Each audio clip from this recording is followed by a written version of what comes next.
Modi has really been thinking out of the box as far as Pakistan is concerned. And it does seem he wants to give peace a chance, whether it was inviting SAARC leaders for his swearing in or else dashing off to Pakistan for an impromptu birthday visit. But at every step, every gesture of his has been met by a provocation from Pakistan. So then, what should he do now? This week in Cover Story, we take a look at Indo-Pak relationships under the Prime Ministership of Narendra Modi. Prime Minister Shri Narendra Damodar Das Modi. Prime Minister Narendra Modi has been thinking out of the box on his Pakistan policy. He began almost from the word go when at his swearing in he invited all the heads of the SAARC countries. This invitation to what was until now a domestic event was without precedent, and Pakistan Prime Minister Nawaz Sharif was equally upbeat in his response, for he attended despite opposition from his own countrymen. I think that is very much in keeping with Narendra Modi's vision, even before the election. As you recall, he said first priority for him was a secure home base, and the next priority was tranquil borders. And this is in keeping with that, more so because when he invited Nawaz Sharif for the swearing in, he came in as part of the SAARC leaders who were all invited. Now this goes on to the next step actually, that SAARC is a regional organization. It defines South Asian countries. And indeed, India must be the one which is the leader of this regional cooperative organization. And therefore, it was imperative to show that India was the leader. The way Mr. Nawaz Sharif came, it implied that they recognize India's leadership. This was followed by the sari shawl diplomacy, where our Prime Minister sent a shawl for Sharif's mother and he responded with a sari for Modi's mother. But despite this bonhomie, it was business as usual on the border as ceasefire violations continued. But it was clear that Prime Minister Modi was keen to give peace a chance. He toned down his campaign rhetoric, where he had beaten his fabled 56 in chest and talked about killing 10 Pakistani soldiers for every one Indian soldier killed. Modi's biggest outreach, however, was clearly on 25th December 2015, when he made an unscheduled stopover in Lahore to wish his Pakistani counterpart on his birthday. The spontaneous gesture took South Asia by storm. But our Prime Minister should have learned from history. Just as Prime Minister Vajpayee was rebuffed for his Lahore bus yatra by the invasion in Kargil, Modi too was in for a similar shock. Within a week of Modi walking the extra mile, the Indian Air Force base in Pathankot was attacked on January 2, 2016 by Pakistani terrorists, in which 6 Indian military personnel were killed. Sending a message and also testing. The message was that we are prepared to extend our hand for peace on the subcontinent. And that message was not only for Nawaz Sharif or Pakistan, it was a message for the whole world. The testing part was to see how much Nawaz Sharif is in control of his own country. Because as you yourself in your opening statement said, that Nawaz Sharif came for the swearing in spite of opposition from the army. He now wanted to test whether Nawaz Sharif was now back firmly in control. But the result at Pathankot of the consequence of that showed that Nawaz Sharif was not in control. It is the army which retains the control. It had to be seen. It also sent a message that, as you recall, it was an unscheduled visit. Even in India, people were taken by surprise. It also sent a message that if you can come to any workable agreement, I, from India's side, am in a position to deliver. For Modi, the chest-beating former Chief Minister of Gujarat, Pathankot would have been the last straw. But as Prime Minister, he knew that he had to adopt a more statesmanlike approach. Modi even invited a Pakistani team of investigators to Pathankot, but this gesture too backfired, as the team submitted a report stating that the attack had been staged. Perhaps that was when Modi realized that the time for shawls and saris was over. At his Independence Day address on 15th August 2016, Prime Minister Modi categorically mentioned Balochistan, Gilgit and Pakistan-occupied Kashmir, thanking their people for their outreach to India against Pakistan's atrocities. This was a snub to Pakistan straight from the ramparts of Red Fort. Balochistan के लोगों ने, गिलगिट के लोगों ने, पाक occupied Kashmir के लोगों ने, वहां के नागरिकों ने जिस प्रकार से मुझे बहुत बहुत धन्यवाद दिया है, जिस प्रकार से मेरा आभार व्यक्त किया है, तो मेरे 125 करोड़ देशवासियों का आनंद है, वो मेरे 125 करोड़ देशवासियों का सम्मान है. Pakistan made the next move with the Uri attack in September 2016 when 4 LET terrorists attacked an army base in Kashmir and killed 17 Indian soldiers, injuring 19 others. All the 4 terrorists were killed, but the anger against Pakistan was mounting high. India needed to retaliate and Modi did not disappoint. आतंकवादी कान खोल के सुन ले, ये देश इस बात को कभी भूलने वाला नहीं है. On 29 September, 11 days after the Uri attack, the Indian Army conducted surgical strikes against suspected militants in Pakistan-administered Kashmir. The response was swift and it assuaged Indian sentiment that was thirsting to revenge Uri. At that time and context, it served its purpose. But what were the ramifications of the surgical strike? Said earlier after the Uri attack that we will strike back at a time and place of our choosing. And I think that has been very, very clearly borne out. Obviously this is of their choosing because it is very evident in the efficiency of the operation, the clear planning that has gone into it. So I would suggest the timing is perfect. And I would also suggest that this was the right move. I don't see this as an isolated, just the strike back, because if it is just a strike back, then it is one of many strikes that we have already carried out against the Pakistanis across the border when they have violated our side of the border. I think this is to be seen as a culmination of all that has happened after Uri. I think of this strike as the exclamation mark at the end of this changing discourse of the range of options that are now being explored by the government, of the diplomatic moves that have been made to build up the atmosphere for the strike, and the legitimacy of this strike as a result of that. Globally, not a single country in the world, including China, has actually criticized the Indian action. And I think that goes not only as a testament to the timing and the nature of this strike, but also of the build-up and the legitimacy of the strike that has been created by the government. Okay. Mr. Sibal, you also give your reading of the strike and also the diplomatic impact, the way India played the game.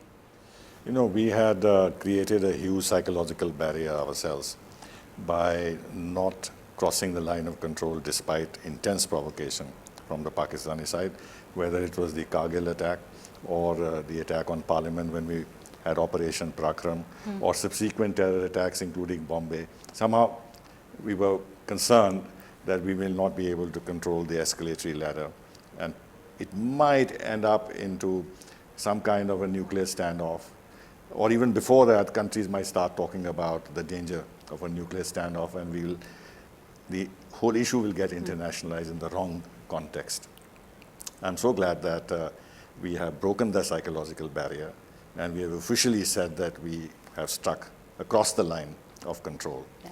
So it's a big change. Now, the consequence of this is that we have opened up a whole lot of space for ourselves, militarily, diplomatically, to now react to Pakistan's provocations in a way that hurts Pakistan and which deters Pakistan. Earlier, Pakistan was not deterred. They knew the Indian reaction already in advance, very predictable, that we will make some noise, we will say zero tolerance of terrorism, and within a few months we'll be back into the dialogue mode. Now they can't be sure, because India can react at a time and a place and of its own choosing. So this has changed the ball game altogether and has changed Pakistan calculus, and this, to my mind, is a huge gain. And finally, with regard to the diplomatic reaction. I think we had prepared our ground extremely well.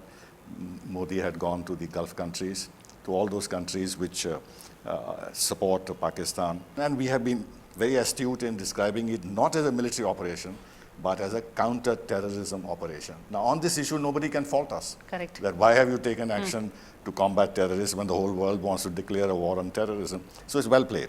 Well played. And also when I talked about the timing, Mr. Chirani, not reacting after Pathankot, but reacting now. Does that make sense to you? Not reacting after Pathankot didn't make sense to me. And in fact, it wasn't just Pathankot. That the Modi government didn't react to the Herat attack, didn't react to the Gurdaspur, Udhampur attacks, didn't react to the attacks on Indian consulates in Jalalabad and in Mazar-e-Sharif. So there was a string of Pakistan-backed attacks on Modi's watch.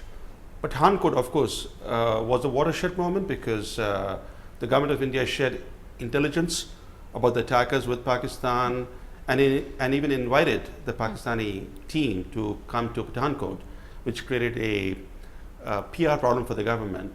So after Uri, the government was under pressure from the public to act. I think to put this operation in a broader context, this was a limited operation with limited military objectives, yielding limited military benefits. But if we do not take advantage of this new situation and go back to the old passive posture, then all the gains accruing from it will likely get neutralized. Because let's face it, one kind of operation of this type, however successful, is not going to dissuade the Pakistani military establishment and its rogue ISI agency to stop proxy war against India. We have to inflict direct costs on the Pakistani military. This operation publicly is being explained as an action not against the Pakistan military, but against terrorist launch pads. But we know that unless we do not impose costs on the Pakistan military, the unconventional war that Pakistan is waging against India by terror will continue. After the surgical strikes, tension ran high across the Indo-Pak border, with Pakistan denying that any such strikes had taken place. But India was able to up the pressure against Pakistan, especially when it backed out of the SAARC summit that was scheduled to be held in Islamabad in November. Afghanistan, Bhutan and Bangladesh followed suit, causing the summit to be cancelled. Since then, Pakistan has been smarting and has upped its aggression along the border. But what caused the next boiling point was recently when a Pakistani military court summarily pronounced a death sentence against an Indian national, Kulbhushan Jadhav, by accusing him of being a spy. Well, ultimately, the only justice is that if he is brought home. And the only manner in which he can be brought home is that you will have to do a deal with Pakistan. And that deal would have to be done between the Prime Minister of India and the Prime Minister of Pakistan, because if we expect that anything is going to come out of the court process, I'm sorry, it's going to be a completely kangaroo-driven process, what it has been till now. I saw one of your tweets, and you were one of the first to say it's a premeditated murder if they carry on, and that's the line that India is taking. Apart from, diplomatic options, what are the other options? A hard approach that says, fine, we will still not negotiate unless you drop terrorism. And we will see what we have to do subsequently. I mean, we don't have to reveal all our cards. But we must not forget that this is a deliberate effort by Pakistan to bring the spotlight back on Indo-Pakistan relationship in the international media and in the domestic media, and to try and get India to the negotiating table when India is seen as walking away. Dr. Swamy, what is the government mulling over? What are the options? First of all, I'll start with the assumptions that have been made by these two eminent speakers. Thank you, sir. One is, he says that the obvious way to solve it is by a negotiated settlement between the two prime ministers.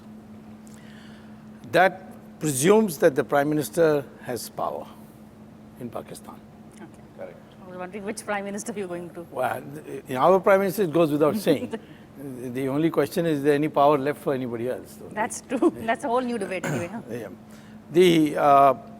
So the present Prime Minister has gone on record, of Pakistan, has gone on record to say that he didn't know that this judgment was being passed. So, therefore, the status of the Prime Minister is defined by himself, that he is nobody, he is a dummy. And the negotiated settlement is out of the question. Now, the party you are dealing with is the military, ISI, terrorists or Taliban nexus or cartel, which is running Pakistan effectively today. I don't think that they want us to come to the table. So I don't agree with them.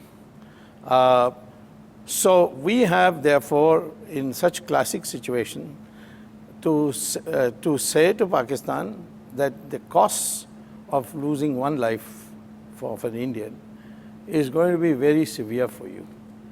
And the only thing I can think of is the recognition of an independent country called Balochistan, which would be a cost that they will not able to bear.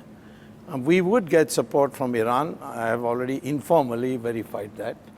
Mr. Karzai was here. He was also of the view that Afghanistan would probably try to beat the race and be the first one to recognize it.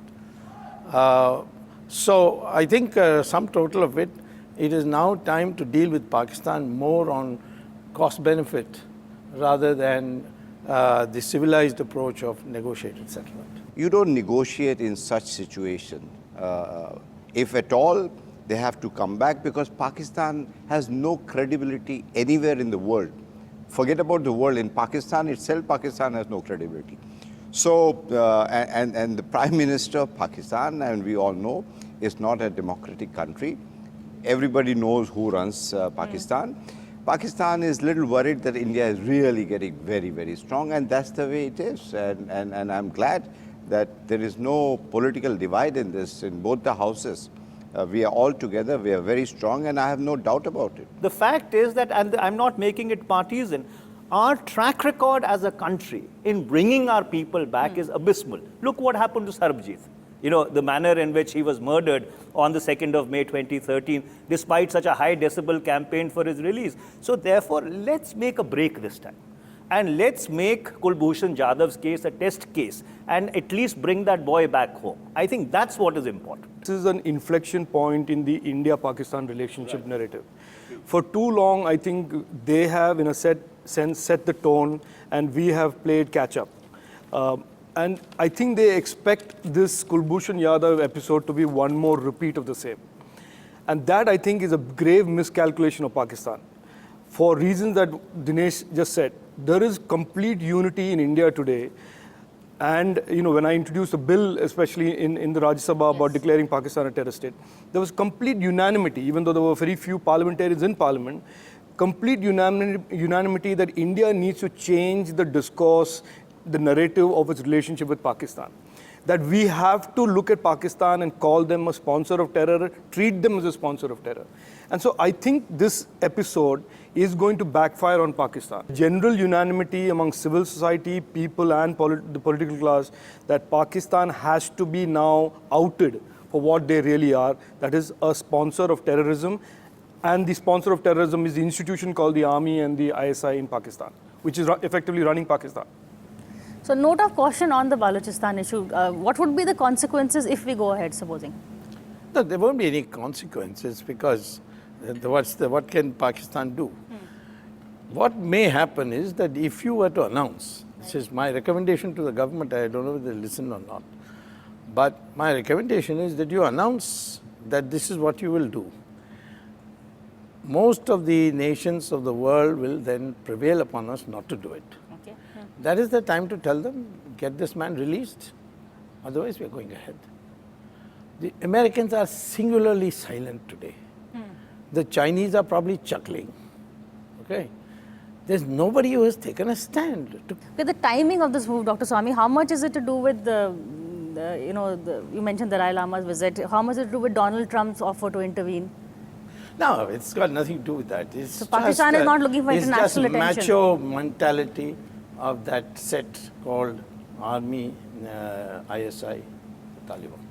The Balochistan option is concerned, conceptually, Dr. Swami is correct, but the difficulty is that even the Balochis are not on the same page. You know, the Balochistan movement is divided into myriad number of groups. As I understand, there is apparently a government in exile already existing in Switzerland. And if you talk to some of the Baloch activists, you know, they apparently feel that after the great announcement which the Prime Minister made from the Red Fort, you know, India has really let them down. So therefore, if we are going to energize the Balochistan option, then we need to be consistent with it. Well, we need to take a quick break, but after the break, we are going to be taking a look at Pakistan's latest provocation and also the options before Prime Minister Modi. In the face of Pakistan's provocations and terrorist activities, how then does he get to unlock this gate that leads to Indo-Pak peace?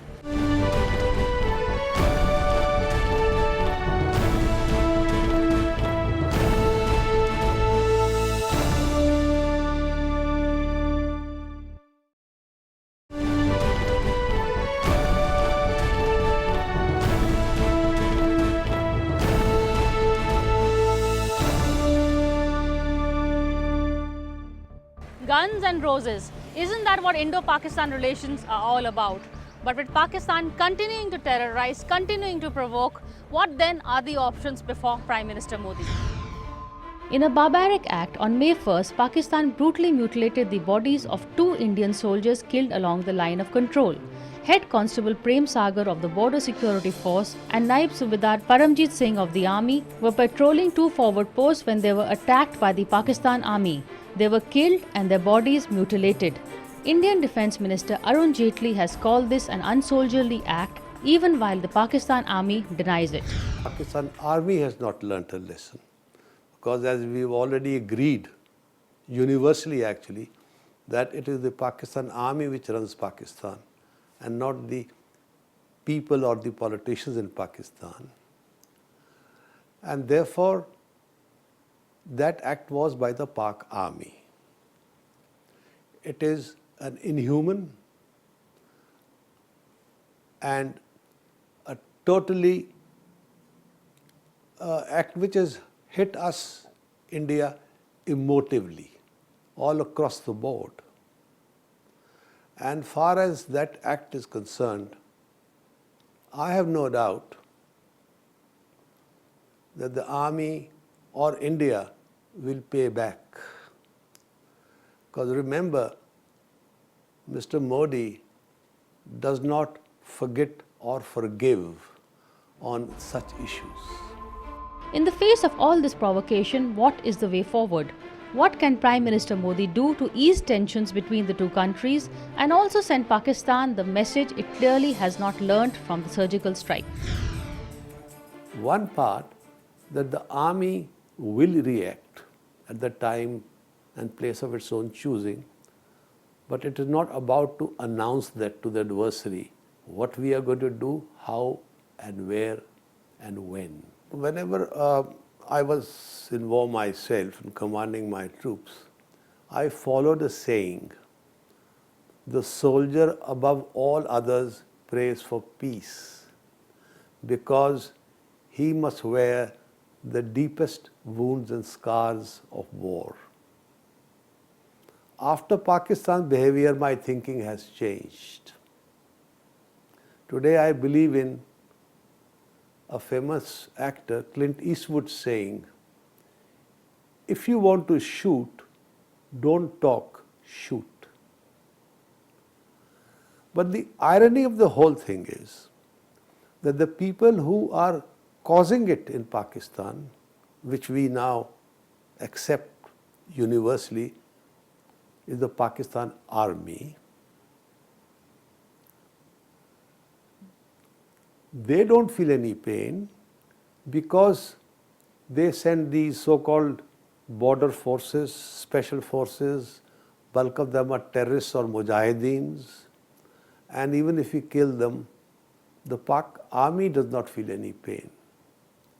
And I think the next time when we respond now, it should be on the main Pak army and not their hired or their remote controlled border people or mujahideen. When the Pak army gets pain inflicted, it feels it. then it realizes, like in Bangladesh when they surrendered, they were so deeply humiliated. For many years, there was not a squeak from Pakistan. And I think that may well be the way out. Indo-Pakistan peace is the unstated dream of any Indian Prime Minister. It is what sent Vajpayee to Lahore on a bus. It is also what sent Manmohan Singh to Sharm el-Sheikh and Prime Minister Modi on a surprise birthday visit across the border. But were they all chasing a chimera? After all, where is the scope for peace when Pakistan continues to provoke and terrorize? Well, this debate continues as we end this edition of Cover Story. Thank you for watching this show. We'll see you again same time next week.